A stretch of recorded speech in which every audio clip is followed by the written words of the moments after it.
ก็ขอกล่าวคำว่าสบายดีปีใหม่ลาวปี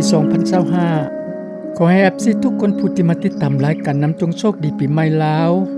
มีอายุวันนะสุขภาละให้เฮงๆรวยๆโอกาสหน้าพบกันใหม่บ๊ายบาย